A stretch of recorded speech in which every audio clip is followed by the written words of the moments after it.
Hello everyone, welcome to Ask Me classes. Our today's topic of discussion is one-liners related to one-way and two-way slabs. This is the most important subtopic of reinforced cement concrete, and most of the questions are being asked from this one-way, two-way slabs. So we have discussed only one-liners which are from the exam point of view. So one-way slabs are supported on two opposite sides. In one-way slab, the longer span Ly is more than twice the shorter span Lx, that is Ly is greater than 2Lx. Main reinforcement in one-way slab is provided along the shorter span. Distribution reinforcement in one-way slabs is provided along the longer span. Deflection in one-way slab occurs primarily along the shorter span. One-way slab design is based on bending moment and shear force. Bending moment mx in one-way slab is given by mx is equal to w lx square divided by 8. Shear force Vx in one-way slab is given by Vx is equal to w lx by 2. Reinforcement in one-way slab should be at least 0.12% of the cross-sectional area of the HYSD bars.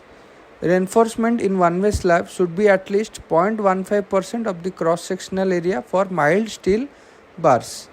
Maximum spacing of main reinforcement in one-way slab is 3 times the effective depth or 300 mm, whichever is less. Maximum spacing of distribution reinforcement in one-way slab is 5 times the effective depth or 450 mm, whichever is less.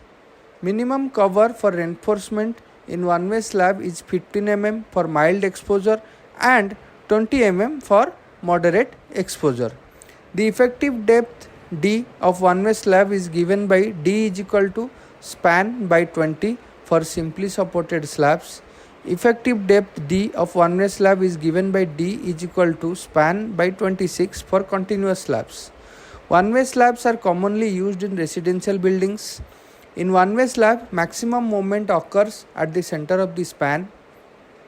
Shear reinforcement in one-way slab is provided if the shear stress exceeds the permissible limit.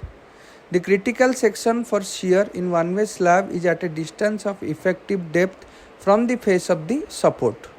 The slab thickness should be adequate to prevent excessive deflection and cracking. One-way slabs are economical for small to medium spans. Load transfer in one-way slab is primarily along the shorter span. One-way slabs are easier to construct and require simple formwork. One-way slabs are designed as rectangular sections. Two-way slab. Two-way slabs are supported on all four sides. In two-way slab, the longer span Ly is less than twice the shorter span Lx. That is, Ly is less than equal to 2Lx. The main reinforcement in two-way slabs is provided along both the spans.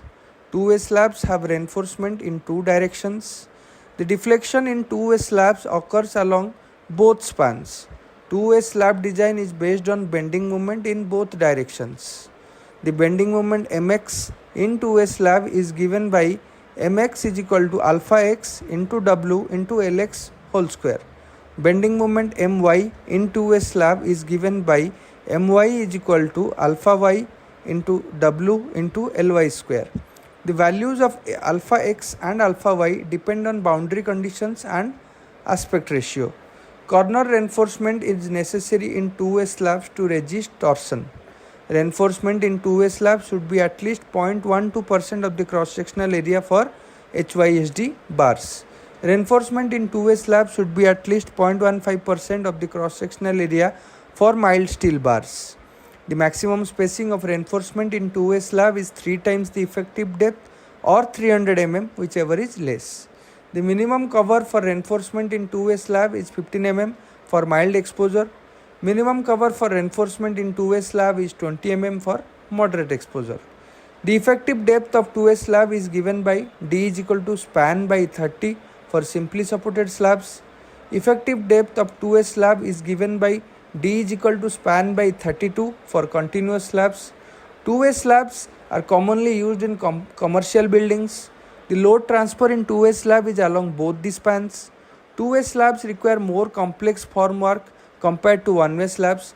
Shear force in two-way slab is calculated using critical section along both the spans. The two-way slabs are more economical for larger spans. Two-way slabs provide better load distribution. Two-way slabs can handle higher loads compared to one-way slabs. Two-way slabs are designed considering moments and shear forces in both directions. So these points will be very helpful in preparing for SSC JEE, RRB JEE or any civil engineering related exams which is covering both fundamental concepts and important formulas related to one-way and two-way slabs. Thank you so much. Please like, share and subscribe to our channel Ask Me Classes.